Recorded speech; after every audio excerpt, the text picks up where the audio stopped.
ମୟୂରଭଞ୍ଜ ବିଷୟର ଦୃଶ୍ୟ ଦେଖନ୍ତୁ। କାଳବୈଶାଖୀର ତାଣ୍ଡବ କେମିତି ହେଇପାରେ। ଗୋଟେ ଗାଁରେ ଏତେ ଜୋରରେ କାଳବୈଶାଖୀ ହେଇଛି, ଆପଣମାନେ ଦେଖିପାରୁଥିବେ ଯେ କୌଣସି ଘରର ଛପର ସୁଦ୍ଧା ନାହିଁ। ତେଣୁ ବର୍ତ୍ତମାନ ସରକାରଙ୍କର କ'ଣ ତାଙ୍କ ଉପରେ ପ୍ରଭାବ ପଡ଼ୁଛି, ସେମାନେ ଆସି ସେଠି କେତେବେଳେ ପହଞ୍ଚିବେ, ସେମାନେ କେମିତି ଖାଇବେ ରହିବେ, ସେଥିପ୍ରତି କ'ଣ ସରକାର ନେବେ ସେଇଟା ତ ପରବର୍ତ୍ତୀ ମୁହୂର୍ତ୍ତରେ ଜଣାପଡ଼ିବ। କିନ୍ତୁ ଏଥିଲାଗି ଯେଉଁ ସରକାରୀ ଯୋଜନାରେ ଘର ସବୁ ଦିଆଯାଉଥିଲା ବୋଲି ପ୍ରଧାନମନ୍ତ୍ରୀ ଯୋଜନା କୁହାଯାଉଥିଲା କି ମୁଖ୍ୟମନ୍ତ୍ରୀ ଯୋଜନା କୁହାଯାଉଥିଲା, ମୂଳ କାରଣ ହେଉଛି ବର୍ତ୍ତମାନ ସୁଦ୍ଧା ତାଙ୍କ ପାଖରେ କାହିଁକି ପହଞ୍ଚି ନାହିଁ, ଯାହାଦ୍ୱାରା କି ଆଜି ଏତେ ବଡ଼ ବିପତ୍ତିରେ ସାଧାରଣ ଜନତା ଆସିକି ଘର ବାହାରେ ଠିଆ ହେଉଛନ୍ତି, ସିଏ ବି ପୁଣି ଏତେ ବଡ଼ ବର୍ଷାରେ।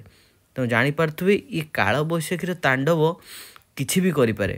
ଏ ଦୃଶ୍ୟ ହେଉଛି ମୟୂରଭଞ୍ଜ ବିଷୟର ଦୃଶ୍ୟ।